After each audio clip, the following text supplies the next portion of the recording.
independence, the government of Kenya identified disease, poverty, and ignorance as the three main enemies to be confronted. Over the years, the government has continually put up comprehensive institutional frameworks and support systems to fight these enemies and attain social development and economic empowerment. The importance of communities' participation is recognized in the Constitution of Kenya and Vision 2030. This and many other documents put a strong emphasis on enhancing equity and social justice through increased allocation of devolved funds.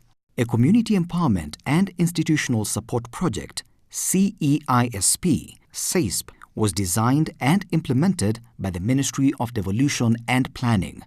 The CEISP project has been quite useful. It has constructed for us an office. It has brought staff, the district field operations assistants. It has brought equipment, and it's been quite fundamental. The office you're seeing behind me here, the contract sum was around 5.5, and as you can see here, it's 98% complete. We've constructed the DIDC, that is the District Information and Documentation Center, where the public can come and access public information and general government policies and any other reports and documents of what is going on in the country and in the world as a whole. We also have, right now we've been given equipment like computers and machines with which me and the DFOA we are using, and hence we're able to serve the public better. The project is to address challenges that undermine the effectiveness of these devolved funds. Some of the challenges are institutional problems, inadequate mechanism for transparency and accountability, poor monitoring and evaluation of results. The project's coordination unit is based at the Ministry of Planning and Devolution, with the responsibility of managing the project execution. At the district level, the District Development Officer, DDO, heads the District Planning Unit's DPU and is responsible for overseeing the implementation and coordination of project activities at the district level. In Dhiwa, before the project came, we didn't have an office. And the project actually built us a good office at a price of 6,624,000 Kenya shillings. So the project has offices, one for the District Development Office, another one for the librarian. So under the ICT component, we received 7 computers and a scanner, a photocopy machine, and we are ready to install the equipment so that we start giving out internet services to the community.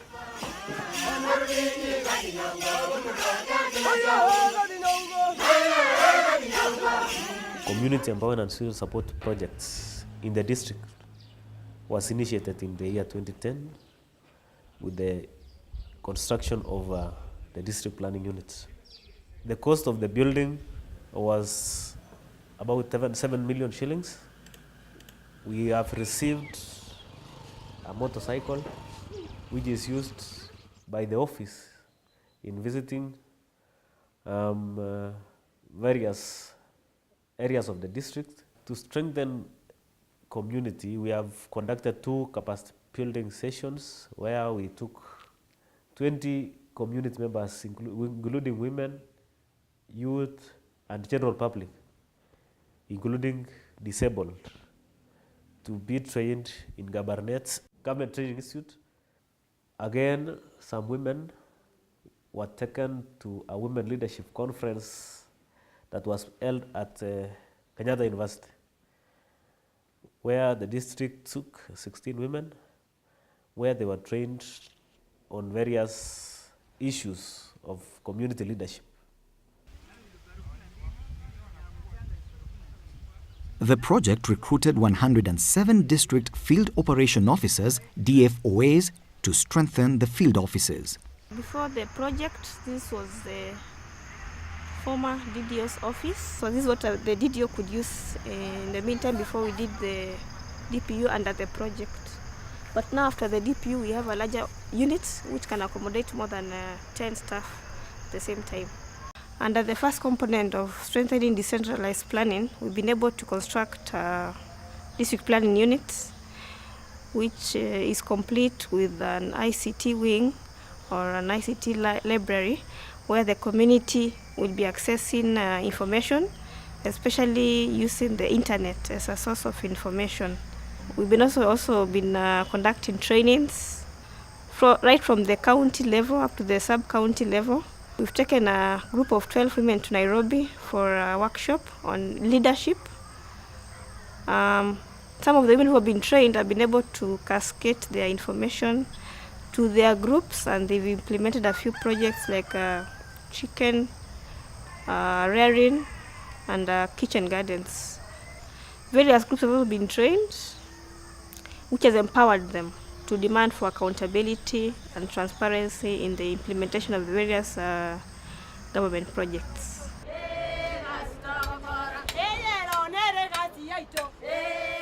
And this project basically has two components: the building of the planning units and capacity building.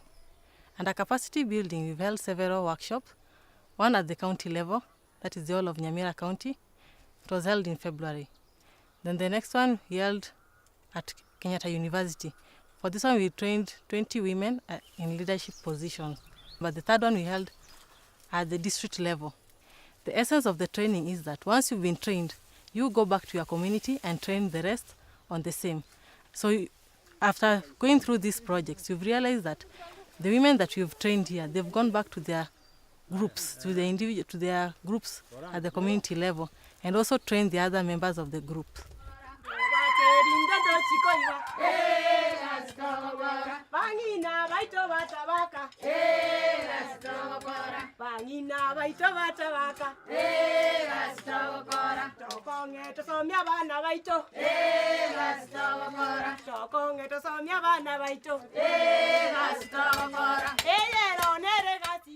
This is one of the groups that we have identified among many in the district that have not been registered.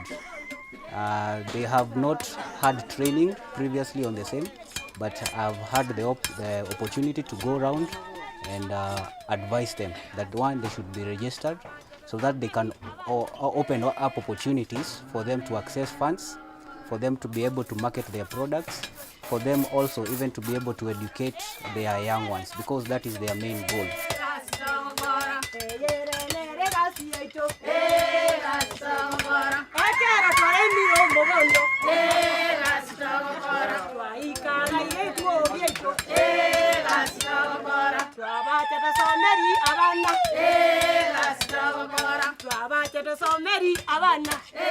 The project will run for 5 years. It is at a cost of 20.78 million UA, or unit of account. Out of these, 17 million UA is a loan from the African Development Bank and 3.93 million UA from the Government of Kenya. The project targets 107 districts out of 148 in Kenya and is expected to benefit 30,000 persons, majority of who are poor and vulnerable. Developed funds awareness has assisted us very much, and we thank the Ministry of Devolution and Planning because he has trained us on how to source for funds. On behalf of the community, we have managed to form many groups, especially in even people living with HIV/AIDS. And so far, they are now doing drip irrigation during when there is no rain. And they have their pole, which they take, and they have money maker, which are using every evening. And they are doing well in their community. Out of these, 40% are women whose income is from informal activities and subsistence production, which has minimal returns. The institutional support component facilitates decentralized planning, training of staff at the district and national levels, establishment and equipping district information and documentation centers, DIDCs, for storage and dissemination of information. We have been able to hold one training of which we sent 10 women from the district to go and be trained on project identification, project implementation, budgeting, and monitoring and evaluation. Some of the community members participate in many projects or programs in the community, be it in CDF, be it in agricultural elements, they participate. So it has become important that we empower them or we build their capacity so that they can be able to deliver when they are called upon. The project has done training for staff. We have been able to go through trainings. So in fact, in the community training, we ourselves as the staff will do the training because we have been training, we have been empowered, we have the materials, we have the knowledge, we have all that it takes to be able to carry on with the training. We trained people on devolved funds. We wanted to enlighten people and to let them know the current devolved funds that exist and how they can be accessed and then how they can benefit from the funds. So that training has really helped the people in this community because at least these people can come and learn more or want to know more on how they can get the funds and how they can benefit from these funds. Apart from training the project implementing officers, CEISP also supported leadership workshops for women drawn from 47 counties. We have benefited a lot, or we have achieved a lot, because when I came from the Kenyatta University, I went on practical. I called about 10 groups, those leaders, with the chair ladies, and I trained them on what we were taught at KU. And I told them to go and also do the same, call their groups and train about leadership. We were told as a leader, one should be a role model. And we were taught on the roles of leadership. By the end of 2013, a total of 1,200 women had been trained. Following the training that we were trained by the Ministry of Planning in the year 2010, we were taught about community development. Thereafter, we came back to the community and we started training members of our NGO. So far, we have trained 72 community health workers. Currently, we are working with 43 of them who are working right on the ground, reaching women, youth, and even children.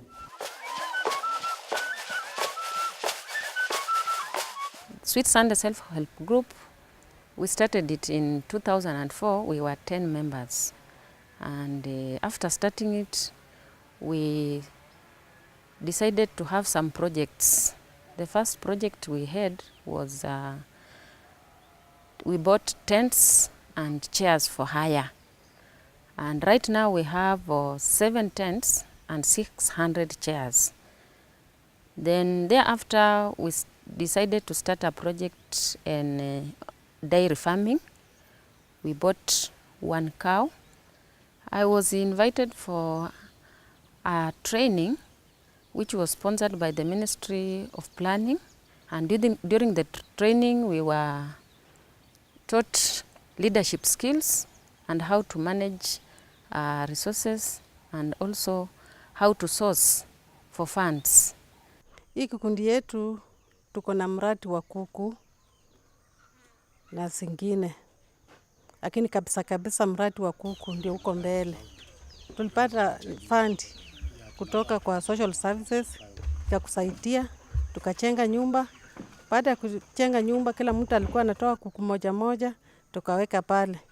Lakini kwa vile ilikuwa mbali, tukaona ni hukumu mtu kulinda kuku mtu mmoja. Sasa tukakawanya kila mtu akona na kuku zake. Lakini tumeona faida kwa maana tulikuwa tunaona sisi ni walemavu, hatuwezi tukafanya kitu chochote. Lakini kwa saa hii Unaweza kutoa mayai, unauza, unapata chumvi ama unapata sabuni. Tumeenda training nyingi sana, imetufunza.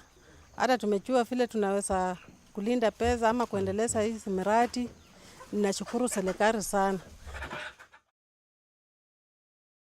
Sasa tuliungana pamoja ili tusaidiane kwa hali ya shida za boma. Ukiwa pengine na shida sana, unakaa na wenzako, mnafunzana na mnafanya kitu kama hii, kupanda mboga, ili kila mama ajue kupanda mboga, na mnachuna, mnauza, mnapata sabuni yenye sio ya kuomba wazee. Sana sana sasa kama hapa hivi tuko na watoto mayatima na sisi wanawake wajane. Sasa hii mboga huwa inatusaidia kwa njia nyingi sana. Siku zile mboga haikuwa, sisi hatukuona shida ya mboga, kwa sababu hii mboga tulikuwa tunanyunyizia maji na tunachuna tukipeleka na kwa masoko. Na vile niliweka record sasa hii mboga kuanzia mwezi wa 6 mpaka mwezi wa 8 tulikuwa na 20,000. We have the kuku project. We normally keep layers and broilers. We have 300 layers that are producing 10 trays of eggs every day. And then we also have the young layers which are 4 weeks. They are still small.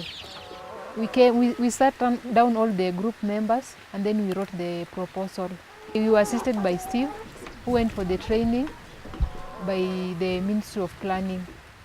Kama mimi nilienda Kenyatta University Training Center, nikakuwa selected, nikaenda nikajifunza juu ya leadership skills. So that leadership skills nilikuja, nikaanza kuapply in these groups ndogo ndogo zetu. Nilipoendelea kuapply huko, nimeona imetu uplift. Kutoka hapo tumekuja na ujenzi wa ndizi. Hii ndizi vile mmeiona hivi tulipanda mwaka wa 2010 mwezi wa 2 and we've harvested once. Nashukuru sana kwa sababu Ministry of Planning and Devolution ndio ilinipeleka ile training KU. Tena washanipeleka training 2. Kuna moja ilikuwa Damside mara 2. Ni mmoja wa wale walifaidika kwa training ambayo nilipelekwa. Tulisponsiwa na ofisi ya DDOs. Nilifaidika kwa mafunzo ambayo tulifunzwa pale, na kazi yangu ambayo ninafanya huwa niko na hii kaduka yangu mnaona. Nilifurahia sana hiyo mafunzo tulifunzwa huko. Sasa ndio mnaona sasa naweza kujiplania mwenyewe. Nafanya shopping, nanunua vitu na naweza kumanage hata pesa. Tuko na plan saa hii ambayo tunataka kushika group. Yaani kuunda ka group, alafu ndio tupate kuandika proposals, tupeleke mahali popote kwa ile ofisi tu ambayo tutasikia kuna kitu kidogo, hata kwa hii ya wamama. Alafu ndio tupate kama tutafaidika. Mama ematedo ateno ketemesa wanwa chima chima wanwa chima chima wanwa chima chima wanwa chima chima wanwa chima chima wanwa chima chima. Mercy Women Group was started in the year 2004 with 15 members. The main aim of forming this group was that we wanted to reduce poverty among the group members and the community. We were doing farming and poultry keeping.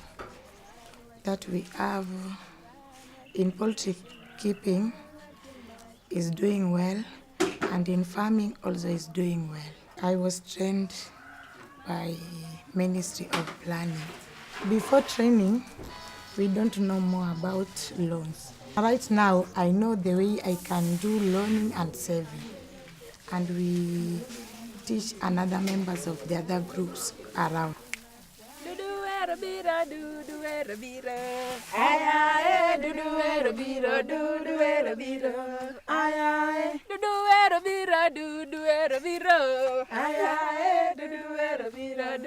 were biro.